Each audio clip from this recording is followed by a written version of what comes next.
Baik. Bismillahirrahmanirrahim. Uhayyikum bitahiyatil Islam. Assalamualaikum warahmatullahi wabarakatuh. Ibu-ibu yang dirahmati oleh Allah Subhanahu wa taala, alhamdulillahilladzi hadana lihada wa ma kunna linahtadiya laula an hadana Allah. Asyhadu an la ilaha illallah wahdahu la syarika lah wa asyhadu anna Muhammadan abduhu wa rasuluhu la nabiyya wa la rasula ba'dah. Rabbi shrah li sadri wa yassir li amri wahlul 'uqdatam min lisani yafqahu qawli. Allahumma ya mu'allima Ibrahim 'allimna wa ya mufahhima Sulaiman fahimna. Allahumma 'allimna ma yanfa'una wa anfa'na bima 'allamtana wa zidna ilma, amin ya rabbal alamin. Pertama-tama marilah kita panjatkan puja dan puji syukur kita kepada Allah Subhanahu wa taala atas segala nikmat yang telah diberikan kepada kita, terutama nikmat iman dan juga nikmat kesempatan untuk bertemu dengan bulan suci Ramadan. Sebab bulan Ramadan ini seperti musim diskon. Kalau ibu-ibu kan suka belanja ya, pasti tahu nih kapan season-seasonnya di mana ada diskon. Itu biasanya ibu-ibu yang paling jago gitu. Jadi bulan Ramadan ini ibarat season lagi diskonnya gitu. Semua banyak bonusnya ya. Semua dilipat gandakan ya. Beli 1 dapat 5 gitu ya. Beli 1 bonus ABC dan seterusnya dan seterusnya. Begitulah gambaran bulan suci Ramadan. Makanya kenapa dikatakan bahwa bulan suci Ramadan itu adalah nikmat.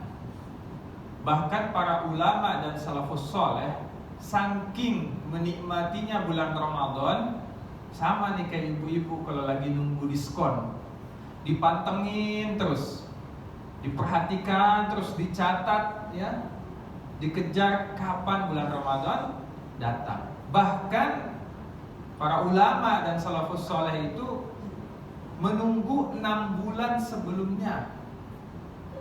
6 bulan sebelumnya itu sudah menunggu-nunggu bulan suci Ramadan yang akan datang ya.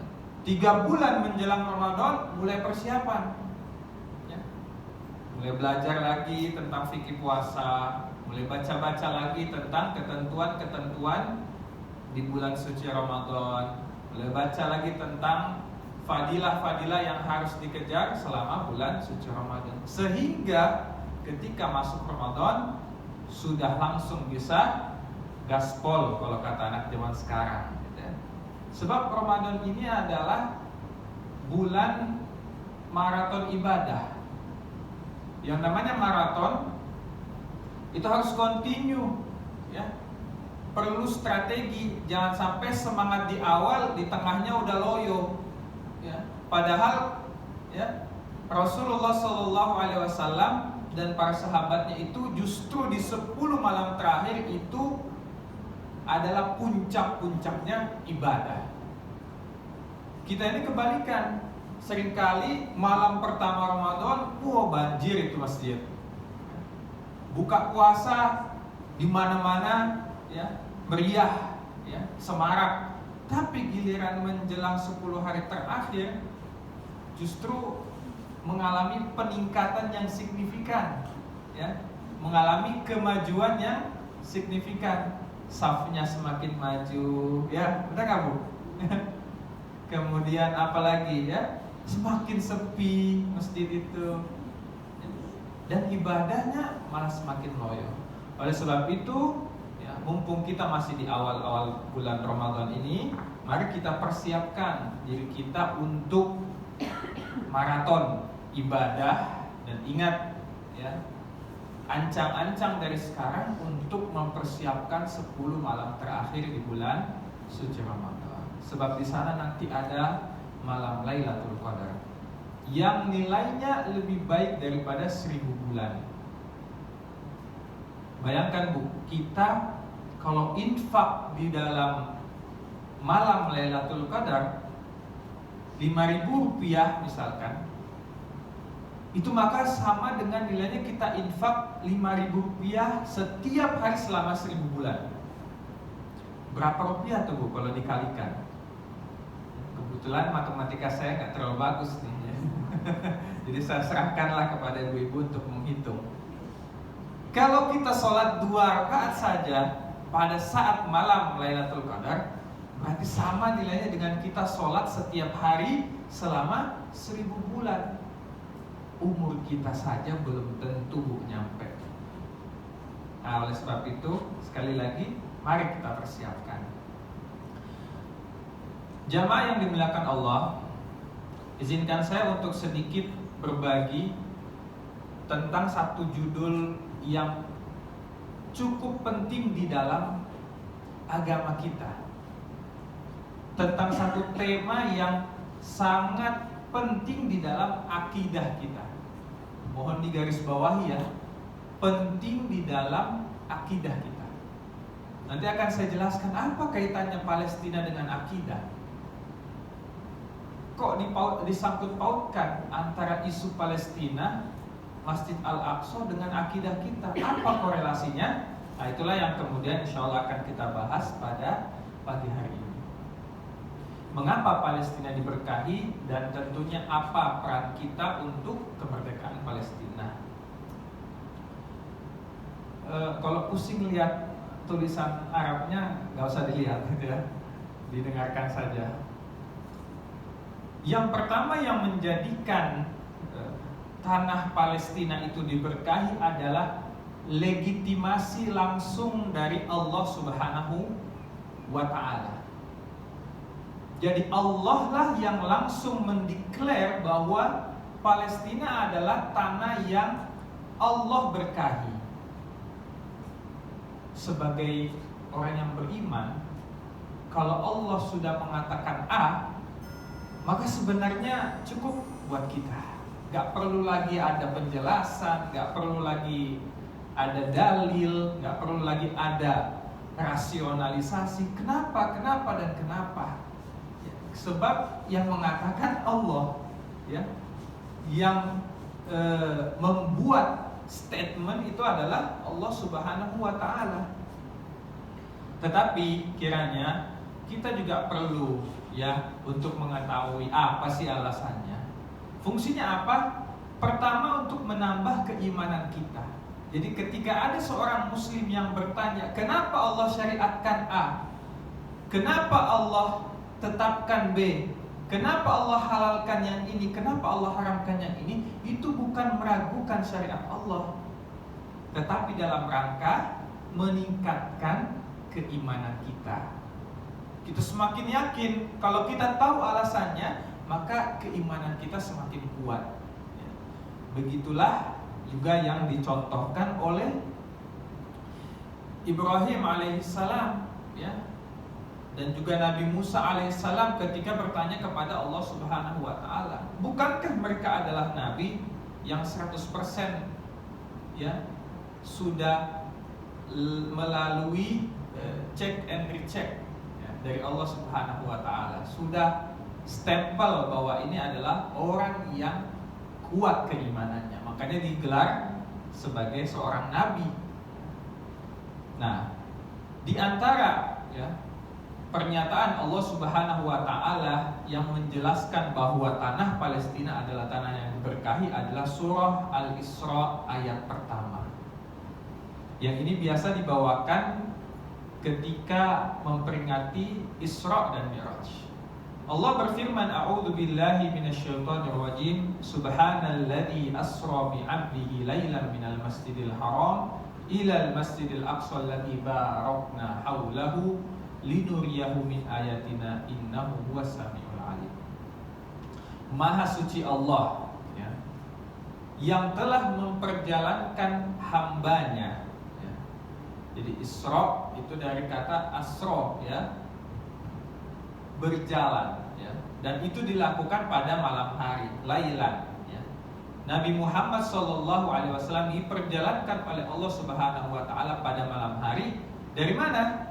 Minal Masjidil Haram, dari Masjidil Haram yang ada di Mekah ilal Masjidil Aqsa, ke Masjid Al-Aqsa. Di mana letaknya Masjid Al-Aqsa? Di tanah Palestina. Alladzi, ya, yang di mana kata Allah Masjid Al-Aqsa itu barakna haulahu, telah kami berkahi sekelilingnya. Jadi bukan hanya Masjid Al-Aqsa yang Allah berkahi, ternyata juga sekelilingnya, yaitu tanah atau kawasan Palestina. Jadi Masjid Al-Aqsa itu letaknya di tepi barat, ya. Dan sekeliling tanah Palestina, bahkan nanti kita akan bahas, bukan hanya Palestina tapi lebih luas lagi skalanya, ya, negeri Syam. Itu adalah wilayah yang diberkahi oleh Allah Subhanahu wa taala. Salah satunya disebabkan karena di dalamnya ada Masjid Al-Aqsa. Jadi buat kita umat Islam, tanah Palestina ini terlebih Masjid Al-Aqsa adalah tanah dan wilayah yang begitu istimewa di sisi Allah Subhanahu wa taala. Karena tidak mungkin Allah memberkahi sesuatu kalau sesuatu itu tidak istimewa. Ya, ini sudah menjadi kaidah. Ya, tidak mungkin Allah menyematkan sifat berkah kepada sesuatu, melainkan sesuatu tersebut adalah agung di sisi Allah Subhanahu wa taala. Yang kedua, Al-Anbiya ayat 81. Ketika Allah mengisahkan tentang, ya, salah satu mukjizat Nabi Sulaiman alaihissalam, dia bisa berpindah dari satu tempat ke tempat lain dengan cepat, ya, seperti tiupan angin. Jadi kalau ada film tuh zaman dulu, ya, Sun Gokong, kira-kira ini kayak awan kintonnya gitu, ya, dia bisa terbang ke sana kemari dengan cepat. Nah, di antara perjalanan, ya, atau penerbangannya Nabi Sulaiman ini, ya, itu adalah ke negeri Palestina. Wali Sulaiman riha, dan kepada Nabi Sulaiman kami karuniai dia angin asifatan yang sangat kencang, tajri bi amrihi, yang bisa dia pakai sebagai kendaraan dengan perintahnya. Kemana? Ilal ardil lati barakna fiha, menuju satu tempat, ya, yang telah kami berkahi di dalamnya. Dan ulama tafsir kemudian menjelaskan yang dimaksud tanah yang diberkahi di sini adalah tanah Palestina, ya, atau negeri Syam lebih umumnya lagi. Kemudian dalam surat Saba ayat 18, waja'alna bainahum wa bainal qura allati barakna fiha, dan kami jadikan antara mereka dan antara negeri-negeri yang kami limpahkan itu berkah kepadanya. Sama, ya, ini juga para ulama tafsir menerangkan bahwa yang dimaksud qura atau desa-desa di sini adalah desa yang terdapat di negeri Syam, salah satunya adalah Palestina. Dan juga dalam surat Al-Anbiya ayat 71. Ini saya agak cepat di sini karena intinya satu sama, ya, ayat-ayat ini intinya atau benang merahnya itu sama. Wa najjaynahu Lutan ilal ardil lati barakna fiha lil alamin. Dan kami telah selamatkan Nabi Ibrahim dan juga Nabi Lut. Jadi Nabi Lut ini dalam silsilah, ya, kekeluargaannya ternyata masih keponakannya Nabi Ibrahim. Dua-duanya Allah selamatkan dari siapa? Dari kaumnya yang tidak beriman kepada mereka. Nabi Ibrahim, ya, diselamatkan Allah dari kaumnya yang mau membakar dia. Tetapi atas mukjizat Allah, Allah katakan, ya narukuni bardaw wa salaman ala Ibrahim. Wahai api, karena api ini adalah makhluk Allah, maka dia pasti akan tunduk kepada Allah. Kuni barda, jadilah kamu dingin kepada Nabi Ibrahim. Jadi api saja, Bu, ya, kalau diperintah Allah itu dia taat. Yang kodratnya panas jadi dingin. Api, ya, yang tidak punya akal, api yang dikatakan sebagai, ya, bahan penciptaan jin.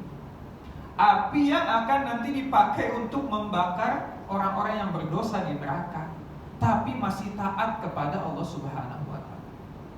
Maka salah satu hikmahnya adalah kita sebagai manusia yang mulia, diciptakan Allah dari tanah, memiliki akal dan pikiran ya, yang mampu berpikir. Maka mengapa ketika Allah Subhanahu wa Ta'ala memerintahkan kita, menyuruh kita dengan syariatnya, kok kita enggan untuk melaksanakan syariatnya? Ketika Allah memanggil Allahu Akbar, Allahu Akbar, kok kita masih sibuk dengan urusan duniawi? Ketika Allah katakan wa ahallallahu al-bai'a wa harrama riba, dan telah Allah halalkan jual beli dan Allah haramkan riba, kok kita masih mau ya dengan dalih mendapatkan keuntungan lebih, kita mau ya bermuamalah dengan muamalah riba, tergiur dengan keuntungan. Inilah kita perlu belajar dari api yang membakar Nabi Ibrahim. Dan juga Nabi Lut ya, ketika Allah perintahkan dan Allah selamatkan dari bencana yang akan ditimpakan kepada kaum Sodom. Ini ngeri Bu ya. Bagaimana kalau kita baca tentang kisah ya, kaum Sodom ya, kaumnya Nabi Lut yang tidak beriman kepada Nabi Lut, dan mereka membuat ya suatu kemaksiatan yang jauh-jauh melampaui batas, yaitu yang kita kenal di zaman modern sekarang sebagai LGBT. Sekarang ada Q, yang ada plus. Nah, itu kita harus waspada. Ya. Terlebih ya kita hidup sekarang atau tinggal di negara yang seperti itu. Ya. Banyak terjadi hal-hal seperti itu di Thailand ini, ya maka kita harus membentengi diri kita dan keluarga kita khususnya. Dan kita sebagai orang yang beriman, sebagai kaum muslim, maka kita harus memegang teguh prinsip bahwasanya agama kita tidak membenarkan perbuatan yang seperti itu. Ada satu kaidah ya yang dikatakan oleh para ulama dan juga para dai, kaidahnya berbunyi nakhtalitu wa natamayyaz. Kita hidup, kita boleh berbaur kepada siapapun dan harus berbaur kepada siapapun, sebab kita adalah makhluk sosial. Jangan juga kita sebagai muslim, kita ini eksklusif. Seringkali saya menemukan kelompok-kelompok Islam ini yang teramat eksklusif, sampai-sampai melebeli kalau nggak masuk kelompoknya, insya Allah masuk neraka. Ada nggak? Banyak ya. Kok dia sudah mengkafling surga? Dari mana ini teorinya? Nggak ada teorinya dalam Islam. Satu kelompok pun dalam Islam yang bisa menjamin dirinya masuk surga. Maka kita sebagai orang Islam, kita harus berbaur dengan siapapun ya, dan tidak boleh eksklusif ya, tidak boleh eksklusif. Bisa jadi, boleh jadi orang yang kita anggap itu adalah pendosa, ternyata di sisi Allah Subhanahu wa Ta'ala dia lebih bertakwa daripada kita.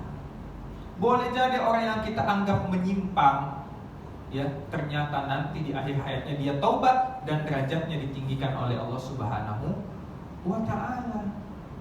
Dan boleh jadi pula ada orang yang terlihat sangat alim, terlihat begitu soleh, tetapi ternyata di sisi Allah Subhanahu wa Ta'ala dia rendah derajatnya disebabkan dosa-dosa yang dia lakukan yang itu tidak nampak oleh manusia.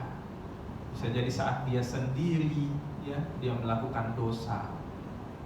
Bisa jadi nanti di akhir hayatnya, na'udzubillah tsumma na'udzubillah min dzalik, dia melakukan kemaksiatan, su'ul khotimah, maka akhir hayatnya menjadi buruk. Oleh sebab itu, ibu-ibu sekalian, jangan pernah menilai orang. Kalau kata orang barat, don't judge the book by its cover. Wa nahnu du'atun la qudot. Ya. Kita ini adalah pendakwah. Jadi setiap kita, Bu, ini sebenarnya adalah dai. Kita punya tugas untuk mengajak orang lain kepada kebaikan. Wa la qudotun, dan kita ini bukan hakim, ya, yang tugasnya menjudge orang, menvonis orang. Jadi kalau ada orang Islam yang kerjaannya memvonis, menjudge, dia kafir, dia pelaku bid'ah, dia pendosa, dia nggak benar dan seterusnya, maka itu sejatinya adalah hakim. Sekarang kita tanya, dia hakim atau bukan? Ya. Jadi seorang Muslim pada dasarnya dia adalah dai yang menyeru kepada kebaikan dengan hikmah, dan dia bukan hakim yang memvonis dan menjudge orang. Balik lagi ke kaidah yang tadi, belum lengkap ya. Kita berbaur, nakhtalib, ya, bergaul kepada siapa saja.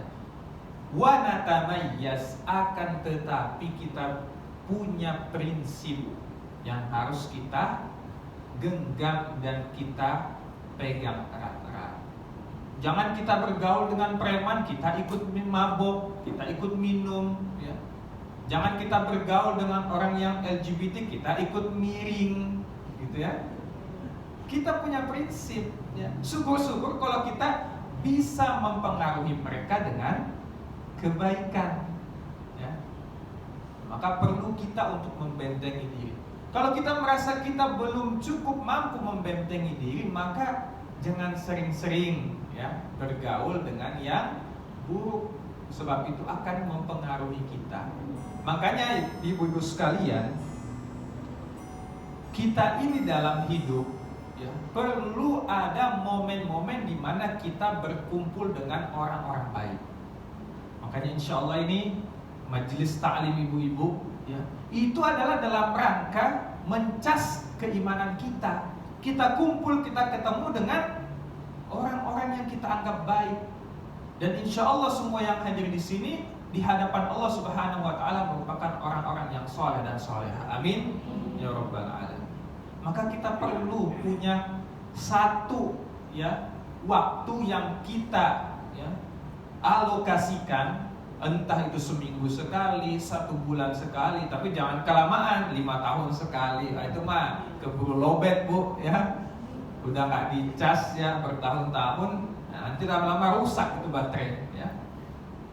Jadi jangan kelamaan, makin sering makin bagus, gitu ya. Nah, jadi kita perlu berkumpul dengan orang-orang soleh, seperti kata Opik dalam Tomboati. Hafal? Ya. Jadi itu benar maknanya. Berkumpulah, jadi salah satu obat hati, berkumpulah dengan orang-orang soleh. Jadi Nabi Ibrahim, Nabi Lut diselamatkan oleh Allah, disuruh pindah kemana setelah mereka diusir oleh kaumnya, dan Allah mengazab kaumnya, ya, dengan azab yang begitu dahsyat, menuju tanah yang diberkahi, yaitu Palestina, ya. Sampai Nabi Ibrahim ini tinggal dan kelak dimakamkan di satu wilayah, ya, di Palestina yang namanya Al-Khalil. Kalau sekarang dirubah namanya sama Zionis menjadi Hebron, yang letaknya ada di tepi barat. Itu adalah kampung perkampungan yang dihidupkan oleh Nabi Ibrahim. Jadi Nabi Ibrahim setelah pindah masuk ke Palestina, beliau bermukim di Hebron atau Al-Khalil tadi dan dimakamkan di sana. Itulah kemudian kenapa namanya Al-Khalil, ya, diambil dari gelarnya Nabi Ibrahim, Khalilullah atau Khalilur Rahman, kekasihnya Allah. Jadi sudah tahu ya, kapan-kapan kalau ditakdirkan kita bisa masuk Palestina, berkunjunglah ke Al-Khalil, ya, ke kampungnya Nabi Ibrahim.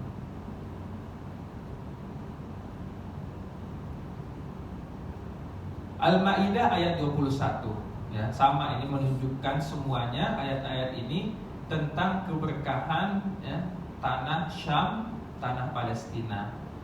Bahkan di dalam Al-Maidah ayat 21 ini Allah mensifati dengan sifat lain, ya. Ya qaumi dukhulul ardal muqaddasah, ya. Ketika Nabi Musa diusir, ya, terpaksa mengasingkan diri dari Mesir karena dikejar-kejar oleh bala tentara Fir'aun, dan Fir'aun ini sifatnya ini nanti akan di-copy paste oleh Yahudi sekarang, ya. Pertama, dia sangat keji, ya, melakukan perbudakan dan seterusnya. Bahkan saking kejinya, mohon maaf ini ya, saking kejinya Fir'aun itu, dia kan bermimpi akan ada satu bayi yang lahir ketika itu laki-laki yang akan menggulingkan kekuasaannya. Dari mimpi ini, padahal ini mimpi, ya, dia bikin kebijakan. Pokoknya setiap bayi laki-laki yang lahir di zamanku maka bunuh. Dan keji cara membunuhnya, ya. Dia perintahkan bala tentaranya untuk mengamati setiap wanita yang hamil. Dan begitu wanita itu melahirkan, keluar bayinya, dilihat laki-laki atau perempuan. Kalau perempuan dibiarkan. Kalau laki-laki, diambil langsung itu bayinya. Begitu dia lahir, diambil, kemudian dijatuhkan dan disembelih. Dan Al-Quran yang menggambarkan itu dengan kata-kata wa yudzabbihuna abna'ahum wa yastahyuna nisa'ahum. Di sini kita kalau mau membedah sedikit gramatikalnya, wa yudzabbihuna itu dari akar kata dzabaha yadbahu, menyembelih. Kalau dzabaha yadbahu itu disembelih satu kali saja sudah. Tapi kalau yudzabbihu, dzabaha yudzabbihu itu disembelih berkali-kali. Ini mohon maaf ya. Tapi supaya kita tergambar betapa kejinya Fir'aun. Jadi sudah dijatuhkan, disembelih berkali-kali. Nah, itulah yang kemudian nanti di copy paste, ya, strategi dan sifat-sifat Fir'aun ini oleh Zionis Israel. Termasuk dalam cara mereka untuk mendirikan satu negara. Fir'aun itu strategi mendirikan negaranya adalah dua hal, ya. Satu, memperkuat militer. Dua, ya, mencari sponsor yang akan mendanai negaranya. Dan itu yang dilakukan sekarang oleh Zionis Israel ketika ingin mencaplok tanah Palestina. Awal mula sejarahnya singkat saja, pada kekuasaan Turki Utsmani ketika itu yang dipimpin oleh Sultan Abdul Hamid II, itu orang Israel yang tersebar, orang Yahudi yang tersebar di berbagai penjuru negeri, ya, penjuru bumi, itu punya ide. Ini kita, karena Israel ini memang orang Yahudi tabiatnya ini di mana-mana itu merusak, maka mereka dimanapun nggak disenangi. Akhirnya mereka berpikir, ini kayaknya kita nggak bisa lagi berdiaspora, di mana-mana kita ini ditolak. Ada yang digenosida, ada yang dipersekusi dan seterusnya. Karena memang itulah tabiat mereka. Mereka itu nggak rela kalau kaum atau bangsa lain itu lebih dari mereka. Jadi ketika ada perasaan dalam diri kita lebih dari orang lain, kita cenderung akan berbuat buruk kepada orang lain. Makanya hati-hati nih, ya, dengan perasaan al-kibar, merasa tinggi, merasa lebih baik, mentang-mentang jabatan kita tinggi, mentang-mentang uang kita lebih banyak, mentang-mentang paras kita jauh lebih cantik, kita merendahkan orang lain. Kata para ulama, al-kibru ghamdun nas wa batarul haq. Kesombongan itu adalah merendahkan orang lain dan menolak kebenaran. Dikasih tahu ngeyel, ya. Diajarin, dinasehati nggak mau dengar. Dia merasa ilmu saya lebih tinggi, saya S3, saya doktor, saya pengalamannya bertahun-tahun, pindah negara dari A ke B, C, D. Itu semua adalah sifat-sifat ya yang dapat membuat kita akhirnya berperilaku buruk kepada orang lain. Disebabkan apa? Karena kita merasa lebih tinggi daripada orang lain. Sampai mana tadi ya? Malah ke situ-situ. Ya, jadi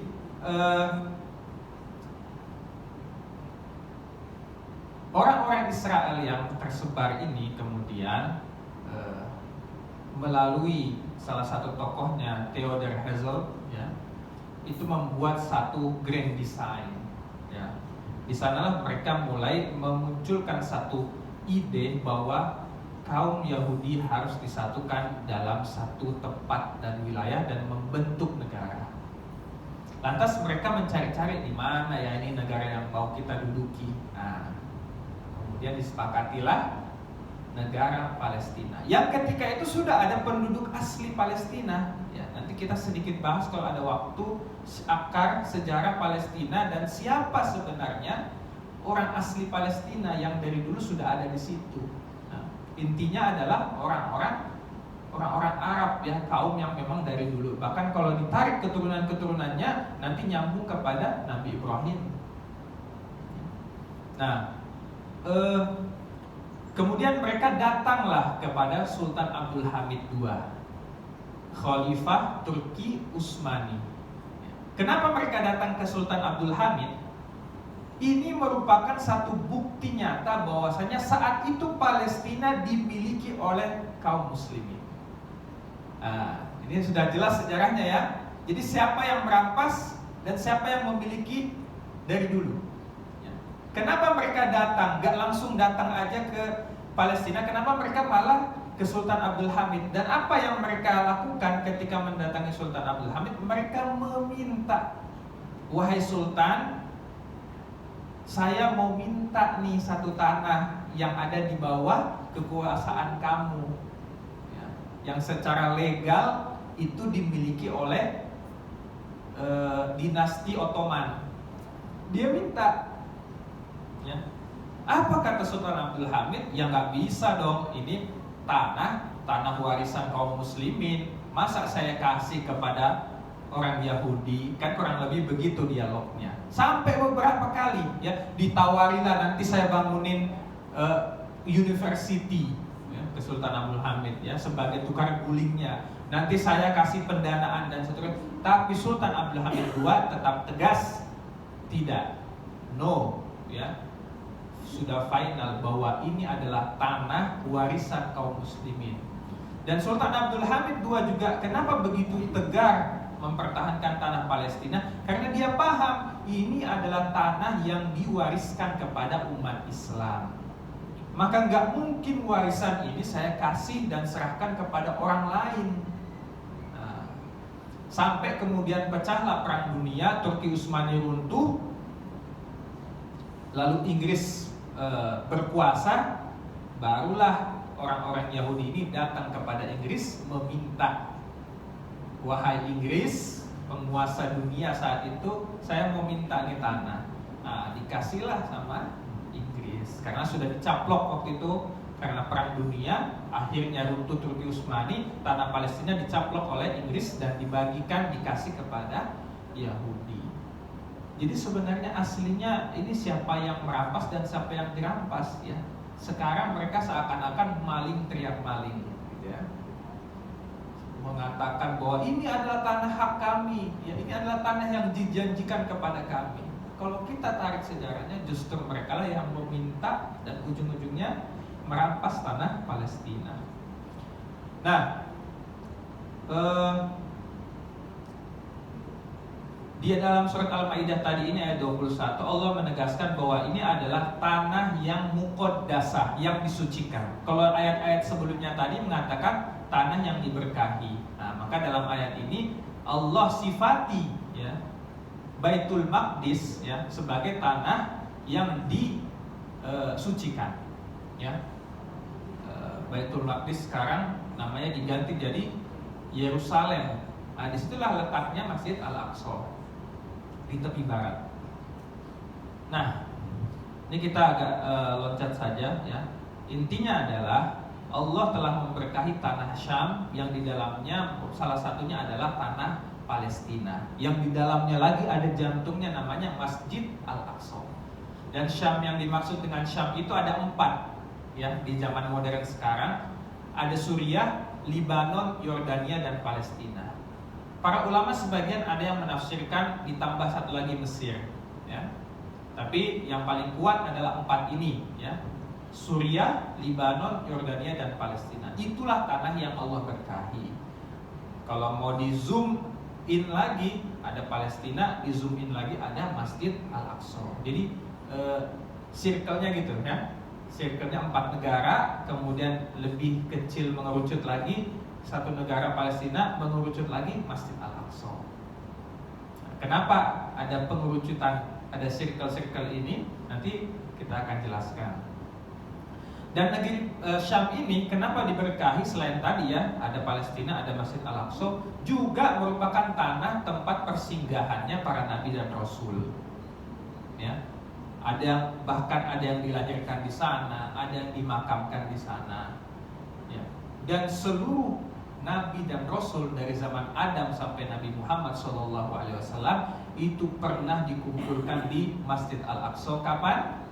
Ketika peristiwa Isra dan Mi'raj, di mana Rasul mengimami mereka sholat. Jadi bayangkan tempat yang jadi tempat berkumpulnya para nabi dan rasul. Bagaimana mungkin tidak berkah? Kita saja zaman sekarang kalau ada satu tempat yang dikunjungi seorang ulama ya, yang dikenal ketakwaan dan waroknya, tempat itu akan mendatangkan keberkahan. Sebab ulama itu membawa keberkahan. Kenapa? Karena dia bertakwa kepada Allah, dia dekat dengan sumber keberkahan yaitu Al-Quran Al-Karim. Dia hafal Quran, maka dia mendapatkan keberkahan Al-Quran dan dia menularkan keberkahannya di sekelilingnya. Makanya kenapa kalau kita dekat-dekat ulama, dekat-dekat Ahlul Quran, itu kita mendapatkan keberkahan. Ya. Sebagaimana dulu ya, yang menyusui Nabi siapa? Siapa Bu? Halimah As-Sa'diyah. Kenapa tiba-tiba ternaknya yang tadinya kering, ya tidak menghasilkan susu, tiba-tiba langsung subur? Ya karena keberkahan Nabi. Ya. Nah ini diantara nabi-nabi yang pernah ya lahir dan dimakamkan di Palestina. Ada Nabi Ibrahim tadi sudah Al-Khalil, Nabi Ismail juga di daerah namanya Bi'ru Sab'in, itu juga di tepi barat. Nabi Ishak dimakamkan di Al-Khalil, Nabi Yakub dimakamkan di Hebron atau Al-Khalil juga. Nabi Yusuf lahir di Baitul Maqdis atau di Yerusalem. Nabi Daud itu di Bethlehem ya, ada kawasan di Palestina namanya Bethlehem atau Baitul Lahm ya. Kemudian Nabi Sulaiman lahir di Yerusalem atau Baitul Maqdis, dan Nabi Isa alaihissalam itu lahir di Bethlehem atau Bait Laham. Nah, nanti insya Allah ini slide-nya juga akan saya bagikan ya kalau ibu-ibu berkenan sebagai referensi tambahan. Nah, jadi ini kita lewat saja. Ini intinya adalah hadis yang menerangkan tentang Masjid Al-Aqsa adalah satu dari 2 masjid atau dari 3 sebenarnya ya yang dimuliakan oleh Allah di muka bumi ini. Jadi ada 3 masjid ya, ada 3 masjid yang dimuliakan oleh Allah di muka bumi ini. 1 Masjidil Haram, tempat Ka'bah. 2 masjidnya Nabi, Masjid Nabawi. 3 Masjid Al-Aqsa. Dan masjid yang pertama kali, hadis ini menerangkan tentang masjid yang pertama kali dibangun di atas muka bumi ini adalah Masjidil Haram. Kemudian sahabat yang bertanya, Abu Dzar Al-Ghifari ini penasaran ya. Setelah Masjidil Haram apa Rasul? Penasaran dia. Kata Nabi, Masjidil Aqsa. Jadi masjid yang kedua yang dibangun di muka bumi ini adalah Masjidil Aqsa. Dan jarak antara pembangunan Masjidil Haram dan pembangunan Masjidil Aqsa jaraknya adalah 40 tahun. Nah, ini keluar angka nih. Kenapa ada angka 40 tahun? Ternyata di dalam Islam kita diajarkan satu rumus ya, yang namanya siklus kehidupan ya. Yang sekarang di barat itu dikenal dengan teori siklus ya. Ternyata teori siklus ini dari Islam sebenarnya ya. Jadi Allah Subhanahu wa taala dalam firman-Nya mengatakan wa minal ayyami nudawiluha bainan nas. Dan hari-hari itu kami pergilirkan, ada siklus di antara umat manusia. Kadang di atas, kadang di bawah ya. Ada yang di bawah terus ya. Nah, itu semua akan berputar ya. Jadi sebenarnya sejarah umat manusia itu akan berulang. Kalau zaman dulu ada Fir'aun, zaman sekarang juga ada orang yang sifatnya kayak Fir'aun ya, makanya hati-hati. Kalau dulu ada orang yang seperti kaum Sodom, maka sekarang kita bisa lihat muncul lagi sifat-sifat itu ya. Na'udzubillahi min dzalik. Tapi kalau zaman dulu ada Ashabul Kahfi ya, orang-orang yang soleh, para pemuda, 7 pemuda yang soleh, maka zaman sekarang juga ada pemuda-pemuda yang soleh ya, seperti Ashabul Kahfi yang mempertahankan keimanannya. Nah, jadi itu ya, 40 tahun ini menjadi satu teori siklus juga ya. Jadi termasuk ya peristiwa yang akan dialami oleh Yahudi ya, itu adalah berlaku bagi mereka siklus 40 tahun. Dalam ayat itu Allah ketika mengusir ya, jadi ketika Bani Israel ini diperintahkan oleh Nabi Musa untuk masuk ke Palestina ya, di situ mereka mengatakan ya, inna fiha qauman jabbarin. Di sana ada orang-orang yang gede ya, yang perawakannya itu pokoknya posturnya gede lah ya. Kata mereka nggak mau takut ya. Ini ada, kita masuk tanah orang yang orang-orangnya itu gede. Makanya kalau kita lihat orang-orang Palestina sekarang memang posturnya besar-besar. Nah, itulah asli penduduk Palestina. Jadi Bani Israel yang dibawa oleh Nabi Musa ya untuk masuk ke tanah Palestina, ketika mereka mau diajak oleh Nabi Musa masuk, kata mereka apa? Ya, qalu lan nadkhulaha. Nah, ya, mereka idhab anta wa rabbuka ya, pergilah kamu ya. Mereka berkata kepada Nabi Musa, pergilah kamu dengan Tuhanmu, faqatila innaha huna qa'idun. Kita nggak mau ikut Nah, itu sifatnya orang-orang Israel ya. Mereka membiarkan nabinya pergi sendiri ya. Mereka nggak mau ikut berjuang, nggak mau ikut berperang ya. Jadi Bani Israel ya, yang dibawa oleh Nabi Musa ketika itu akhirnya tidak mau masuk ke dalam tanah Palestina. Akibatnya Allah menghukum mereka dengan arba'ina sanatan yatihuna fil ardh. 40 musim mereka berputar-putar di bumi. Artinya apa? Mereka kesana kesini. Istilahnya apa ya? Kayak orang yang terusir gitu ya, imigran ya, yang nggak jelas statusnya kemana, kesana kemari. Nah, itu hukuman bagi mereka. Jadi 40 musim. Nah, maka di sini berlaku bagi Bani Israel adalah siklus 40 tahun.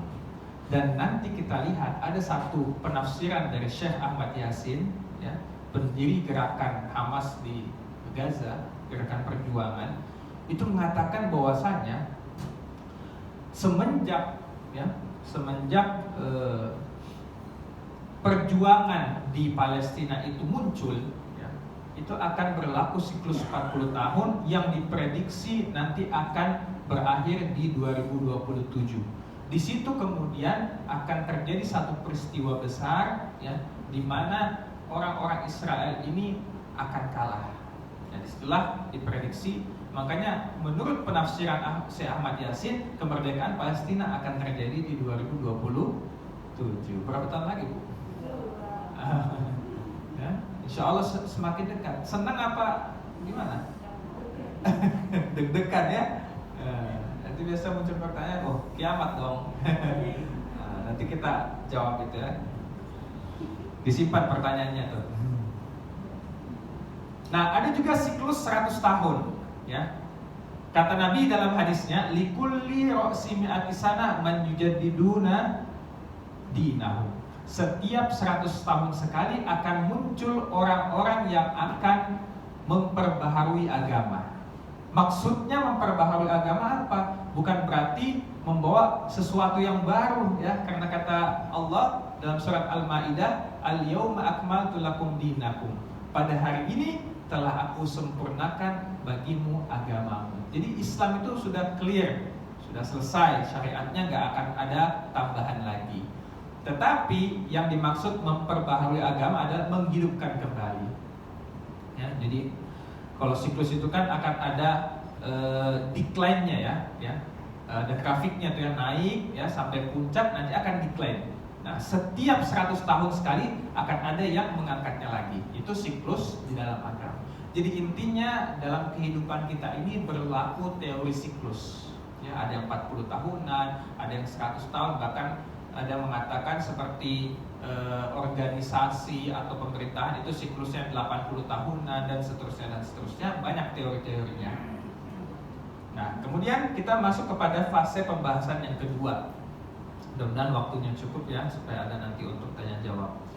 Mana yang dimaksud dengan Masjidil Aqsa? Saya ingin bertanya kepada ibu-ibu sekalian. Menurut ibu-ibu, sepengetahuan ibu-ibu, yang Masjid Al-Aqsa itu yang seperti apa? Ada yang ingin menjawab barangkali? Masjid Al-Aqsa itu yang seperti apa? Jangan sampai bilang nggak tahu nih semuanya. Gawat juga. Yang mana? Deskripsikan saja. Silakan. Masjid Al-Aqsa itu warnanya apa deh? Warna kuning ya. Jawaban pertama warna kuning. Emas kali mungkin ya. Ada lagi jawaban lain?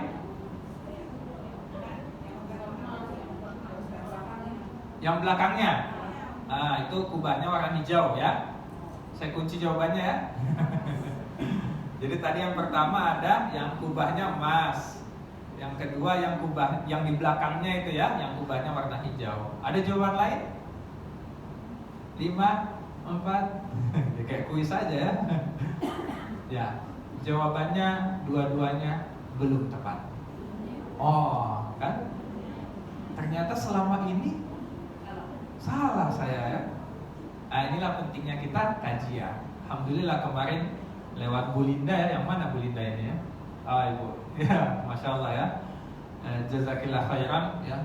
Mengusulkan tema tentang Palestina ya. Jadi ini pentingnya.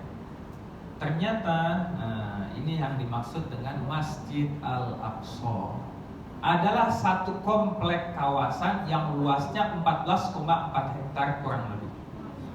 Jadi itu yang di dalam garis merah itu semua Masjid Al-Aqsa. Jadi ada yang kubahnya emas, itu bagian dari Masjid Al-Aqsa. Yang kubahnya hijau ini ya. Kelihatan nggak? Ini ya kursor saya nih ya. Ini nih di belakangnya ya. Ini yang kubahnya hijau agak keabu-abuan. Itu bagian dari Masjid Al-Aqsa. Yang kubahnya emas namanya Qubbatus Sohra, Masjid Qubbah As-Sohra, Dome of the Rock. Kenapa dikatakan Dome of the Rock atau Qubbatus Sohra? Qubbatus Sohra itu artinya kubah batu ya, karena di dalamnya ada batu yang itu merupakan tempat berpijaknya Nabi Muhammad SAW sebelum naik ke langit ketujuh ke Sidratul Muntaha pada peristiwa Isra dan Mi'raj. Sekarang ada virtual tour Masjid Al-Aqsa, silakan bisa diakses di internet gitu ya. Jadi virtual tour itu kita bisa kunjungi satu-satu ya lewat internet gitu ya. Dan itu bisa kelihatan di dalamnya nanti ada batu ya, di bawahnya ada ruangan tempat sholat juga gitu, semacam basement kecil ya, di dalam masjid emas ini Qubbatus Sohra. Adapun yang hijau keabu-abuan ini, ini penting. Ini namanya Masjid Al-Qibli, dari kata kiblat. Nah, sudah tahu maksudnya? Inilah yang dulu merupakan kiblat pertama umat Islam. Jadi dulu sholatnya menghadapnya ke situ, ya, sebelum Allah pindahkan ke Ka'bah. Di sini nanti ada tembok ratapan ya. Kalau kita kembali ya. Nah, the Buraq Wall. Ini yang sekarang dijadikan oleh Zionis Israel sebagai tembok ratapan, ya, sebelah sini ya. Itu adalah tempat di mana dulu Nabi Muhammad mengikat buruknya, ya, pada peristiwa Isra dan Mi'raj. Nah, jadi yang perlu kita pahami, satu kawasan 14,4 hektar ini yang bentuknya hampir persegi panjang, inilah yang dimaksud dengan Masjid Al-Aqsa. Ya. Jadi siapapun yang sholat, misalkan ada yang sholat di ujung sini ya, di pojok kanan atas, ya, pojok kiri bawah, maka dia sedang sholat di dalam Masjid Al-Aqsa dan mendapatkan keutamaannya. Dikatakan dalam hadis, ya, ada beberapa versi dan riwayat, tetapi menurut saya yang paling sahih adalah sholat di dalam Masjid Al-Aqsa adalah sebagaimana 1/4 sholat di Masjid Nabawi. Berapa pahala sholat di Masjid Nabawi? 1000 kali lipat daripada sholat di tempat lain. Maka Masjid Al-Aqsa 1/4-nya 250 kali. Ada riwayat lain mengatakan 500 kali. Ya. Inilah keutamaan Masjid Al-Aqsa yang sekarang itu dikuasai oleh Zionis Israel. Saya ada kawan namanya Ustadz Ridwan, beliau alhamdulillah pernah ke sana berkunjung. Ya. Kalau saya ini kebetulan belum pernah, Bu. Ya. Kemarin sebenarnya sebelum Ramadan itu hampir saya ke Mesir, ke daerah Arafah perbatasan untuk mengirimkan bantuan, tapi karena terlalu mepet jadi tidak jadi. Nah, teman saya yang pernah masuk ke Masjid Al-Aqsa itu qadarullah, dia diperiksa oleh Zionis Israel karena di setiap sudut dan pintu masuk itu ada pos-pos pemeriksaan yang itu dikawal ketat, diperiksa ketat oleh tentara Israel. Ya, jadi sekarang Masjid Al-Aqsa ada di bawah otoritas Israel. Diperiksalah dia dan dilalahnya dia dimasukkan ke dalam satu ruangan semacam pos security gitu, yang biasanya orang jarang dimasukin ke situ. Ya, ketika dia bercerita, ini tumben-tumben saya dimasukin ke situ.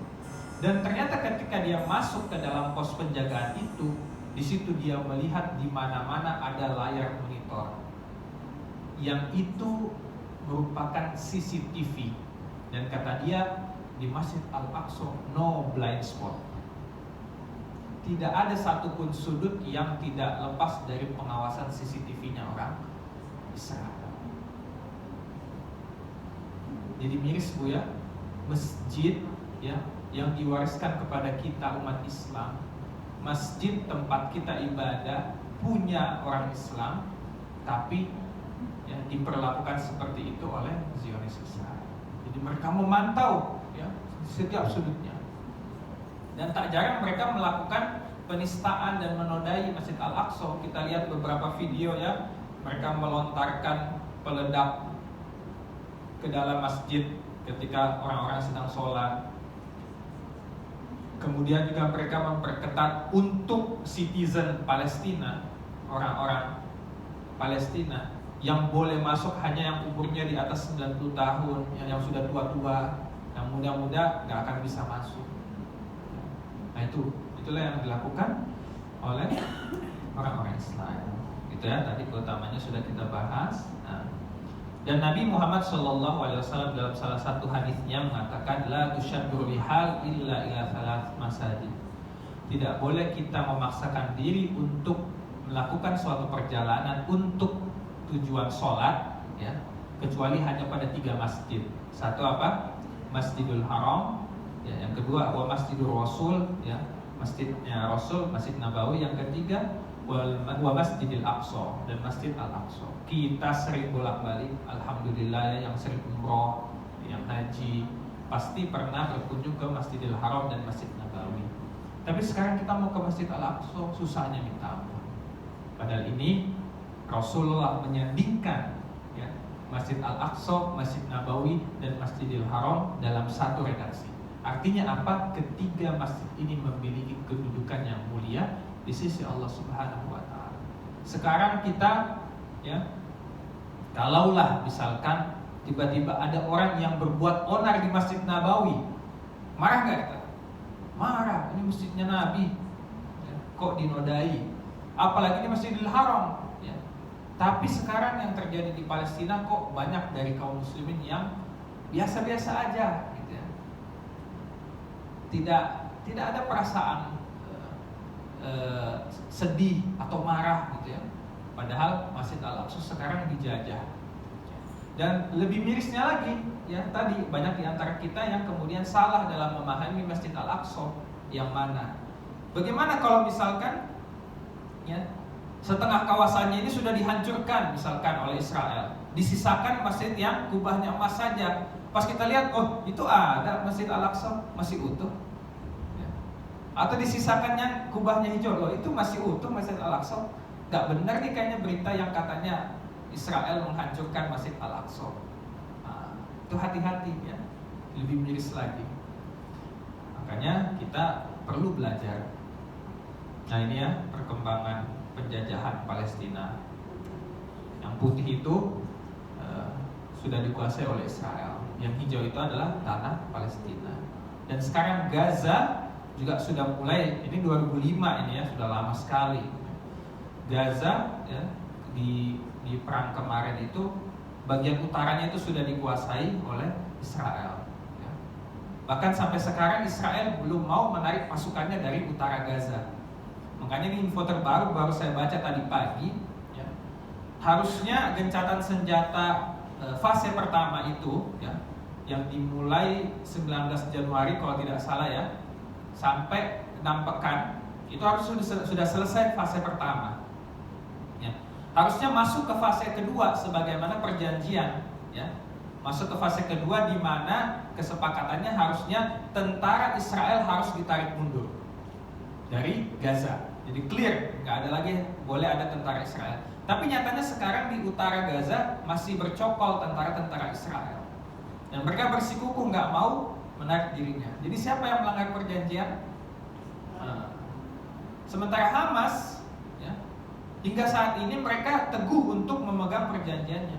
Kita akan lepas ya, baru rilis kayaknya tadi malam ya, mungkin waktu sana ya, pernyataan resmi dari Biro Humasnya Hamas, Abu Ubaidah itu ya, kalau kita sering lihat beliau kan juru bicaranya Hamas, mengatakan bahwasanya kita akan teguh menepati janji kita selama Israel juga menepati janjinya, dan kita akan melepaskan tawanan Israel kalau dia menarik mundur pasukannya. Ya kalau mereka melanggar, ya namanya perang harus ada strategi. Masa kita konyol kemudian menyerahkan diri begitu saja sementara mereka melanggar perjanjian.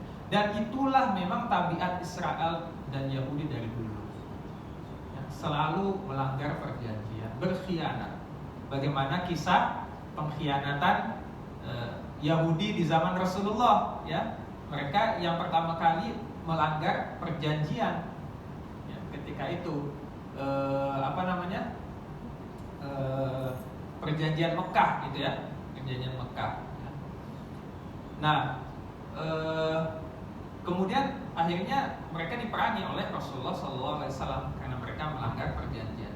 Jadi inilah sedikit gambaran tentang tanah Palestina yang sedikit demi sedikit mulai habis ya, dicaplok oleh Zionis Israel.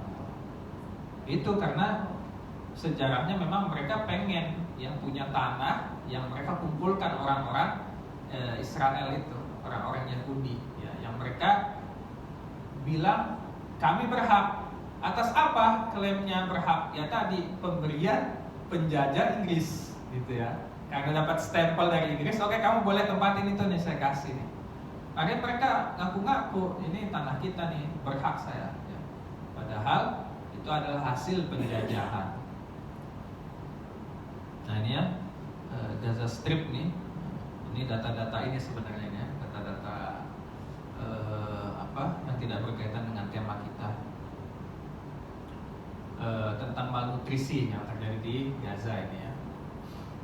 Nah ini Rafah ya, yang merah ini Rafah. Sekarang bantuan itu semenjak gencatan senjata itu bisa masuk lewat pintu Rafah yang berbatasan langsung dengan Mesir. Ketika gencatan senjata ditandatangani pada Januari itu, 600 truk bantuan kemanusiaan itu bisa masuk setiap harinya. Truk kontainer ya, yang gede. Tapi sekarang ini update, berulah lagi Israel, mereka menstop lagi tuh. Nah, padahal perjanjiannya jelas ya, fase pertama atau perjanjian ceasefire-nya itu mengatakan bahwa diantaranya adalah dibolehkannya truk bantuan masuk 600 per hari ya. Di tengah perjalanan bahkan mereka kurangin itu, nggak 600 tuh 500 sekian. Sampai sekarang akhirnya mereka tutup lagi. Nah, jadi siapa yang melanggar perjanjian? Mereka selalu playing victim kan, kalau di media itu kan, playing victim. Bilang tentara Hamas nih yang bikin ulah terus ya, gara-gara mereka katanya memasok senjata terus, akhirnya kita ya mau nggak mau nih jadi bertindak begini ya. Padahal nggak ada yang melanggar perjanjian, justru mereka. Ya, Gaza ini letaknya di bawah sini. Nah, West Bank tadi tepi barat itulah Masjid Al-Aqsa, Al-Khalil, Yerusalem, Hebron ini ada di atas sini. Ini sejarahnya kita lewat saja, terlalu panjang, nanti bisa dibaca. Ya. Nah, sekarang apa peran kita terhadap kemerdekaan dan perjuangan tanah Palestina? Perlu kita catat ya, hukum ya. Ini langsung saya masuk saja kepada fatwa kesimpulannya. Hukum memperjuangkan Palestina terlebih Masjid Al-Aqsa adalah wajib bagi setiap kaum muslimin. Minimal fardu kifayah ya. Minimal fardu kifayah. Ada yang mengatakan fardu ain. Kenapa? Karena ini adalah tanah, di situ ada masjid yang diwariskan kepada bukan orang Palestina saja, tetapi kepada kaum muslimin dimanapun mereka berada. Jadi ketika tanah milik kita, ya, misalkan ibu-ibu punya tanah di Indonesia, ya, tiba-tiba tanahnya didatengin preman mau dicaplok, ibu-ibu kira-kira tinggal dia apa nggak apa-apa lah, ambil aja gitu, mau nggak? Jadi kalau tanahnya di daerah PIM misalkan yang harganya udah ratusan juta, nggak akan rela kita. Ya, ini tanah yang prestis Palestina itu, ya, tanah yang mahal. Kenapa mahalnya? Bukan karena harganya, tetapi kedudukannya di sisi Allah Subhanahu wa Ta'ala. Maka wajib kita punya kontribusi untuk menjaganya. Satu, berdoa. Doa jangan dianggap sepele, sebab ya, ad-du'a'u silahul mu'min. Doa itu adalah senjatanya orang-orang yang beriman. Jadi pastikan ibu-ibu sekalian, apalagi di bulan Ramadan di mana kita berpuasa, ya, doa-doa kita diijabah oleh Allah Subhanahu wa Ta'ala, maka sisipkanlah doa untuk saudara-saudara kita yang ada di Palestina. Sisipkanlah doa agar Masjidil Aqsa Palestina segera dimerdekakan oleh Allah Subhanahu wa Ta'ala. Sederhana, tetapi tidak boleh dianggap sepele. Doa. Yang kedua, belajar. Ya, sebagaimana tadi ya, akhirnya kita tahu yang mana Masjid Al-Aqsa, akhirnya kita tahu sejarahnya, siapa yang berhak atas tanah Palestina, akhirnya kita tahu kondisi sebenarnya yang terjadi di sana. Yang ketiga, jaga persatuan umat Islam, karena tidak mungkin Palestina bisa merdeka kalau umat Islam ini tercerai-berai. Dan lebih mirisnya lagi ya, ada orang yang berantem gara-gara bantuin Palestina, ya. Dia bikin penggalangan, ada orang lain bikin penggalangan, akhirnya apa? Rebutan, ya, merasa tersaingi, ya. Akhirnya nggak mau kerjasama dan seterusnya, dan itu terjadi. Ya. Kok untuk urusan Palestina kita masih tercerai-berai? Itulah kenapa akhirnya Palestina ini gampang sekali dikuasai oleh Zionis Israel. Kita masih berantem sama sesama muslim kita, ya. Beda sedikit, yang satu subuhnya kunut, yang satu enggak, udah berantem. Yang satu pilihan presidennya A, yang satu pilihan presidennya B, udah berantem. Padahal itu hanya pilihan saja. Masing-masing akan mempertanggungjawabkan pilihannya di hadapan Allah Subhanahu Wa Taala. Slow, gitu ya. Santai aja, gitu ya. Gak usah terlalu ngoyo, gitu ya. Gak usah terlalu ngotot. Perbedaan itu adalah hal yang lumrah, ya. Hal yang bukan ditentang agama, perbedaan. Tetapi yang ditentang dan dilarang oleh agama adalah perbedaan yang menimbulkan perpecahan. Ya. Sekali lagi ya, agama tidak menentang perbedaan. Tetapi yang ditentang dan diperangi oleh agama adalah perbedaan yang menimbulkan perpecahan. Para ulama dahulu berbeda pendapat sampai lahir berbagai macam mazhab. Yang kita kenal sekarang ada 4 mazhab. Zaman dulu itu lebih dari 4, bahkan sampai puluhan mazhab. Tapi mereka biasa-biasa saja, mereka saling bersaudara karena perbedaannya tidak menimbulkan perpecahan. Sekarang ada 2 mazhab aja udah berantem, gitu ya. Yang satu Syafi'i, yang satu Hambali udah ribut. Bahkan nggak mau tegur sapa. Yang satu celananya pendek, yang satu celananya panjang di bawah mata kaki, udah nggak mau salaman. Nah, itu kan fenomena ya. Yang satu mohon maaf pakai cadar, yang satu enggak, udah sinis, gitu ya. Ini ajaran siapa? Ya. Dari dulu ulama kita nggak pernah mencontohkan hal seperti itu. Imam Syafi'i, ya, yang bermazhab kunut, ketika berkunjung ke masjidnya Imam Hambali, ya, Imam Ahmad bin Hanbal, ya, atau sebaliknya ya, Imam Ahmad berkunjung ke masjid Imam Syafi'i, beliau ikut kunut, padahal Imam Ahmad nggak kunut. Nah, kecuali terhadap hal-hal yang nyata kesesatannya, Syiah, ya, liberal, sekuler, maka kita nggak boleh toleran. Ya, tapi terhadap hal-hal yang masih bisa kita toleransi, jangan sampai menimbulkan perpecahan. Yang keempat, kembali kepada Al-Quran. Bulan Ramadan adalah Syahrul Quran. Nanti ada peringatan nuzul Quran. Maka ini adalah momentum bulan Ramadan ini kita kembali kepada ajaran Al-Quran. Sebab orang umat ini kalau jauh dari Al-Quran, maka dia akan jauh dari kemenangan. Itu sudah rumus, ya. Dan sekarang mujahid-mujahid di Palestina itu, terutama yang mereka jadi tentara, ya, wajib hafal Quran. Jadi ada yang berani gitu ya, mendaftar, tes dulu hafal Qurannya gitu. Saya siap berjihad ke Palestina. Tanya surat ini, nggak bisa. Gimana mau jadi tentara di Palestina? Gitu ya. Mereka itu orang-orang hebat di sana. Ya. Kenapa mewajibkan hafal Quran? Karena kalau keimanannya lemah, ya, nggak mungkin mereka bisa melawan musuh-musuh Allah. Yang ada apa? Nanti niatnya berubah, gitu ya. Niatnya berubah, ketika terbunuh, matinya bukan mati syahid, mati sangit kalau kata orang, gitu ya. Mati konyol. Kenapa? Niatnya berubah. Ya. Dulu ada seorang sahabat ketika berperang, ya, sudah dia angkat itu pedangnya, sebentar lagi mau menebas musuh, tiba-tiba musuh itu meludahi dia, kena mukanya. Akhirnya timbul amarah di dalam dirinya. Yang tadinya dia mau membunuh karena Allah, sekarang mau membunuh karena dia marah, dendam, diludahi. Akhirnya apa? Dia tidak jadi. Dia tidak jadi menebas orang tersebut. Karena dia tahu, ya, kalau saya tebas dia mati, ini saya membunuh bukan karena Allah, tetapi karena dendam dan amarah saya. Masya Allah. Begitulah para sahabat keimanannya, ya. Jadi jangan sangka, ya. Dan memang Palestina itu Allah sudah tetapkan sunnatullah menjadi tempat pertarungan antara hak dan yang batil sampai hari kiamat. Makanya kalau ada orang mengatakan ini never ending story, peperangan di Palestina ini akan terus berkecamuk. Nanti dia merdeka, habis itu perang lagi, ya. Dulu dibebaskan oleh Umar bin Khattab, kemudian perang lagi. dibebaskan oleh Salahuddin Al-Ayyubi, sekarang perang lagi. Memang Allah menjadikan tanah Palestina ini tempat bertarungnya antara hak dan yang batil.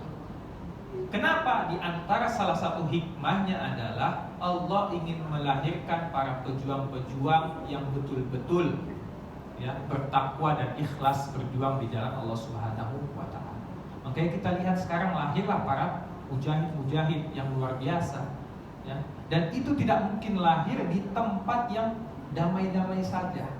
Bahkan salah satu syariat Islam yang paling tinggi adalah jihad qital, berperang di jalan Allah. Jihad yang sesungguhnya itu adalah berperang ya. Itu hanya terjadi di Palestina ya.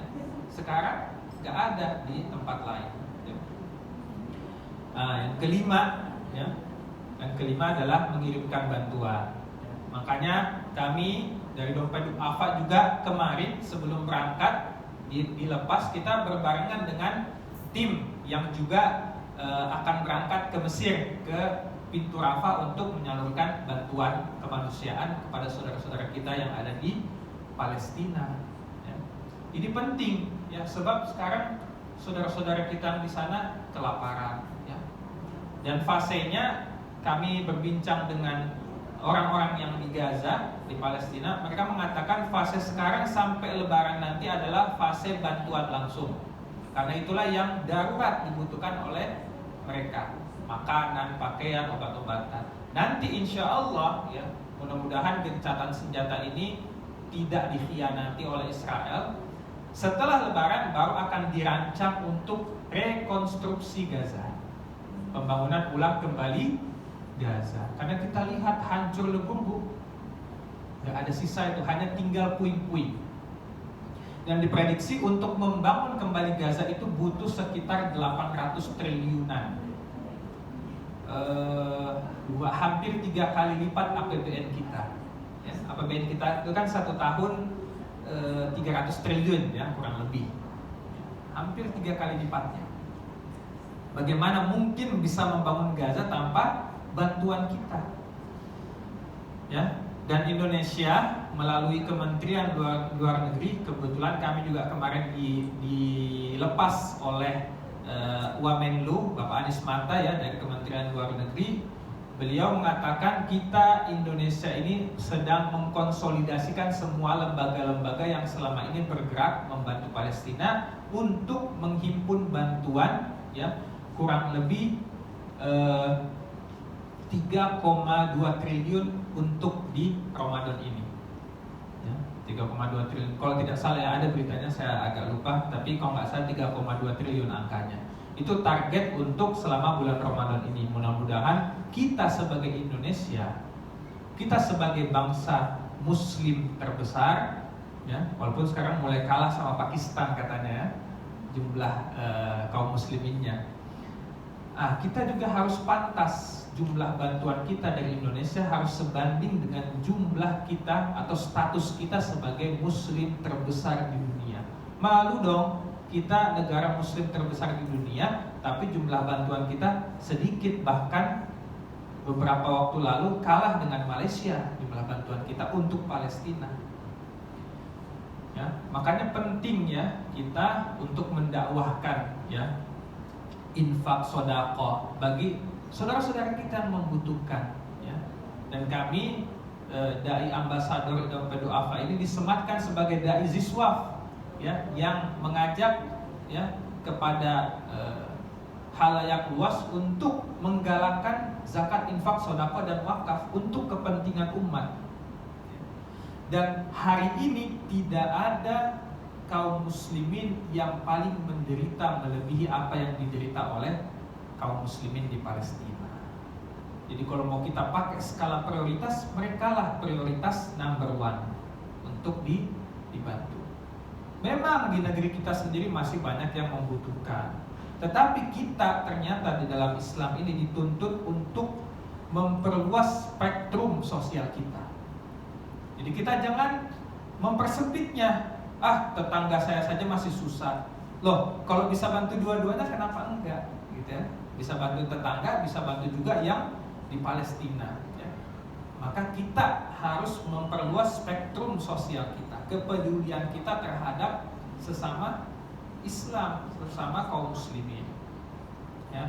Jadi mohon doanya juga kepada Dompet Duafa agar tim yang berangkat ke sana itu diberikan keselamatan, ya, kemudian bisa menyalurkan bantuan yang telah dititipkan oleh saudara-saudara kita dari Indonesia. Dan boleh juga kalau ingin saya usulkan, jika diizinkan dan berkenan, nanti ibu-ibu bisa juga, ya, sebagai bentuk kontribusi nyata kita, silakan kumpulkan bantuan, ya, untuk Palestina khusus, gitu ya. Nanti bisa dititipkan ke DKM Masjid pengurus, ya. Ada Ustadz Sofian, bisa. Nanti karena kita sudah ada kerjasama, jadi penyalurannya itu bisa lewat Dompet Duafa kepada tim yang sudah standby di sana, ya. Seperti itu. Supaya apa, Bapak Ibu sekalian? Minimal kita ini sebagai umat Islam yang punya kewajiban membela Palestina, kelak ketika hari kiamat Allah menghisab kita, kita ditanya sama Allah, apa yang sudah kamu perbuat untuk membela Masjid Al-Aqsa? Apa yang sudah kamu perbuat untuk mempertahankan tanah Palestina? Padahal aku sudah mensucikan, memberkahi tanah Palestina. Apa yang kamu lakukan untuk membantu saudara-saudara kamu yang sedang menderita, mengalami genosida penjajahan di Palestina?